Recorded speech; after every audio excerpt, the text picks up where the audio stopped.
put your little hand in mine. There ain't no hill or mountain.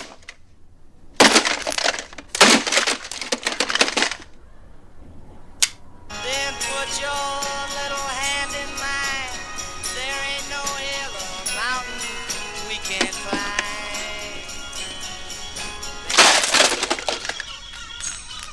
I got you, baby. Then put your little hand in mine. There ain't no hill or mountain. Les gars, j'ai l'impression d'avoir déjà vécu ce moment. Vous connaissez cette sensation-là?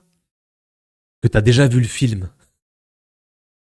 Oh, n'en peut plus, ce sera Real Madrid, Manchester City, encore et encore, again and again, toujours la même rengaine. On n'en peut plus, on est fatigué, on ronfle. J'en ai marre des Citizens. J'aurais aimé, j'aurais voulu tirer le Sporting, mais non. Ce sera Manchester City. Et on a les tirages, très content de vous retrouver quand même pour parler de ces tirages. Real Madrid, Manchester City, et ouais les gars, encore une fois et encore une fois, je crois que c'est quoi la 5e ou la 6e fois. Bon, il y a des belles affiches quand même, Paris Saint-Germain, Chelsea, Galatasaray, Liverpool, Atalanta, Bayern. De l'autre côté du tableau, un peu plus tranquille, Newcastle, Barça, Atlético, Tottenham, Bodo Glimt qui sont toujours là, et eux, ils ont tiré le Sporting du coup. Leverkusen, Arsenal. Les gars déjà, quand on regarde ce tirage, il y a un problème d'équilibre. Il y a un déséquilibre, les gars. Et honnêtement, t'as un côté où c'est le parcours du combattant.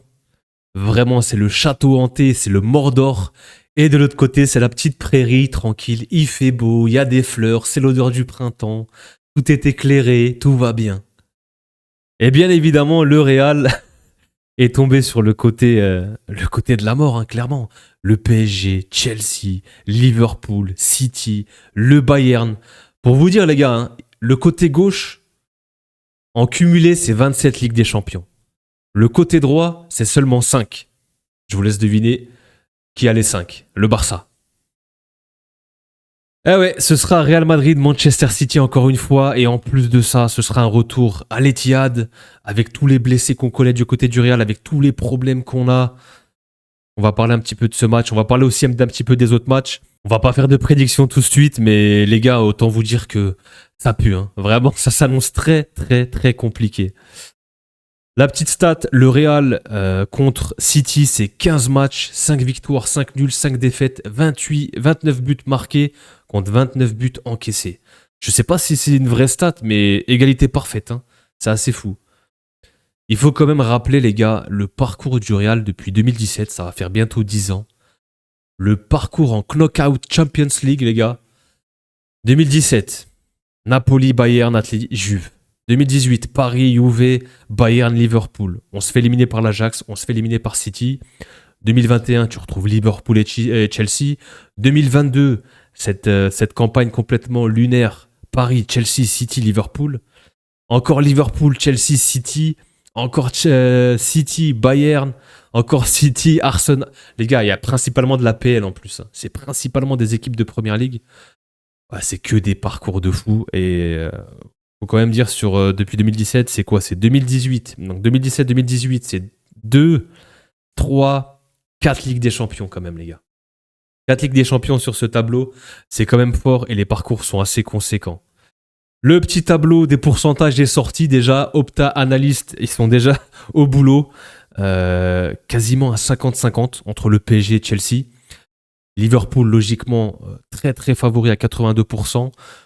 City, qui est bien favori à 65% quasiment face au Real. Assez logique. Franchement, moi, je suis un petit peu du même avis. Le Bayern, 75%.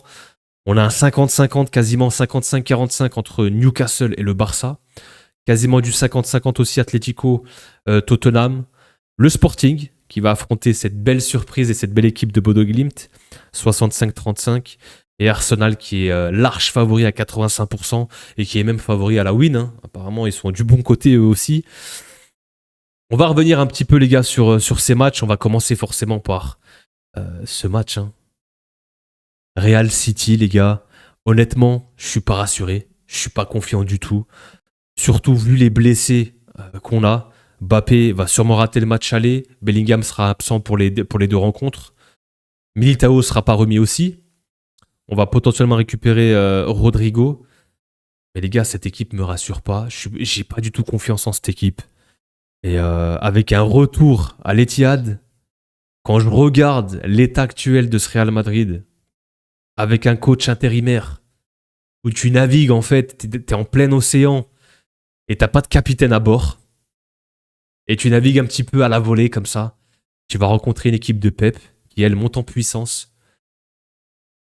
Souvent, on dit la Ligue des Champions, les gars, c'est un petit peu la compétition du momentum, la compétition des deux surfaces. Ils ont Donnarumma maintenant et ils ont Erling Haaland devant. Alors nous, on peut très bien dire qu'on a Thibaut Courtois et Mbappé, qui sera sûrement absent, mais pourquoi pas Thibaut Courtois et Vinicius? Dans ce cas de figure-là, on peut dire qu'au niveau des individualités, ça peut se jouer. Mais clairement, les gars, Manchester City est une meilleure équipe que le Real à l'instant T, même si ça reste une équipe aléatoire qui encaisse beaucoup de buts en Première Ligue.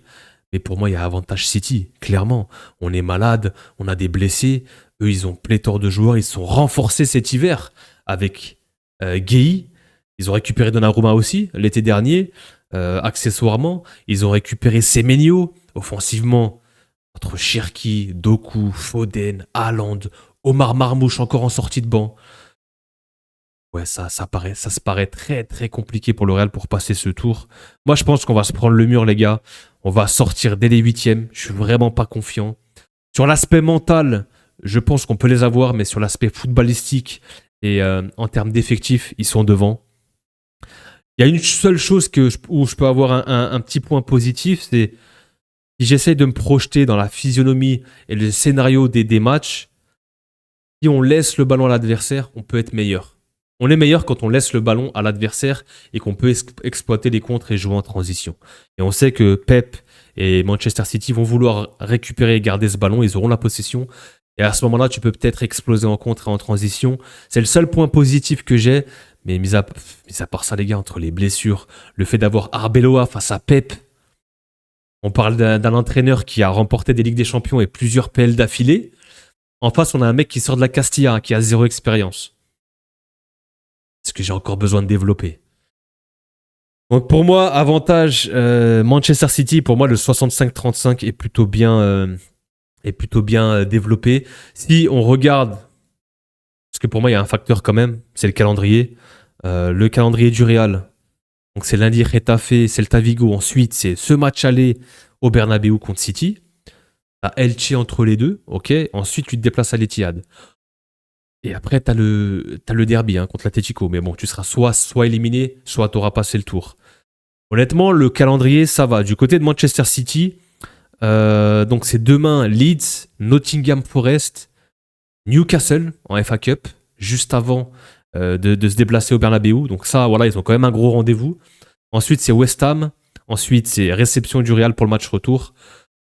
Ils ont quand même ce match contre Newcastle, mais sinon, ça va aussi. Ils n'ont pas non plus un calendrier complètement dingue.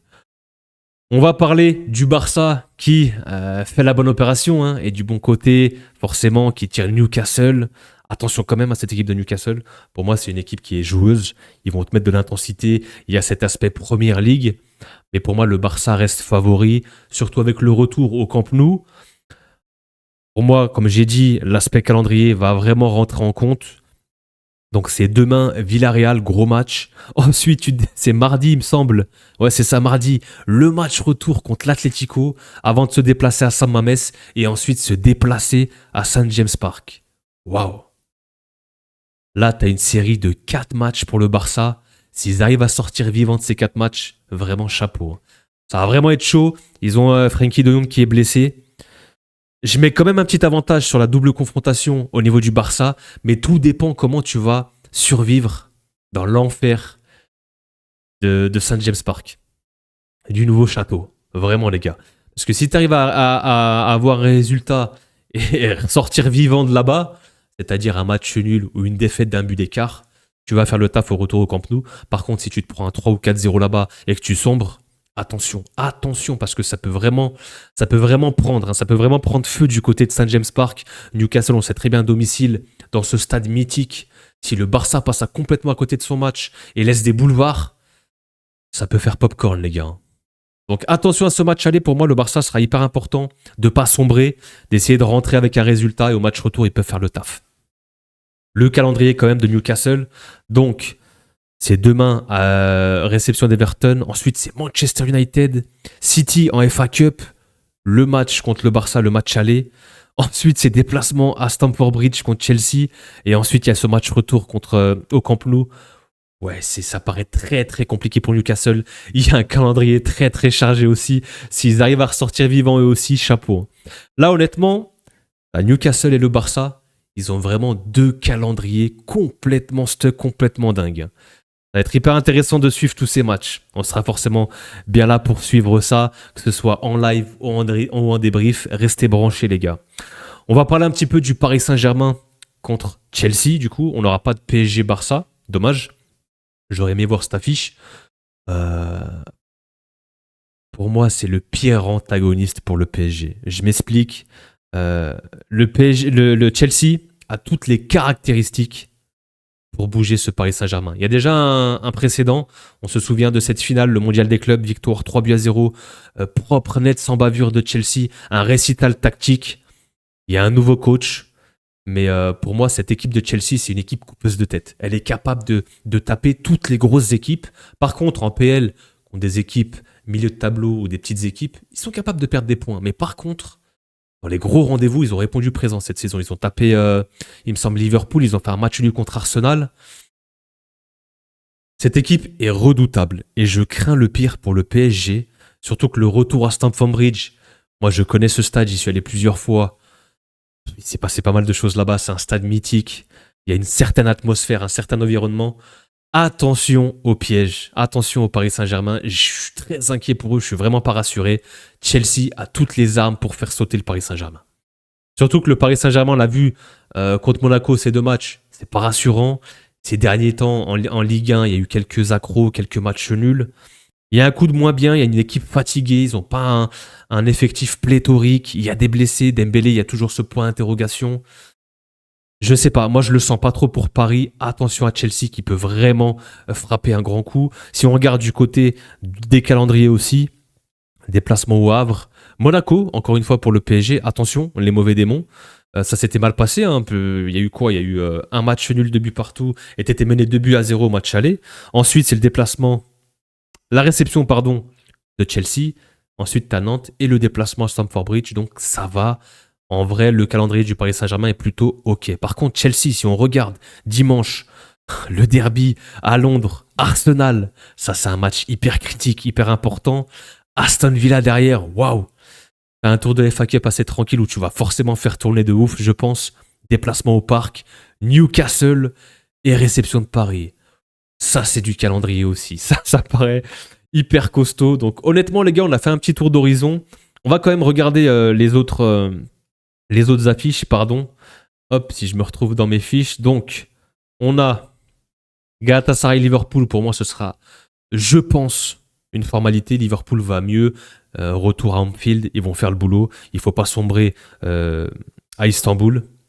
Atalanta-Bayern, je pense que le Bayern le fait. On aura potentiellement un Bayern contre soit le Real, soit City.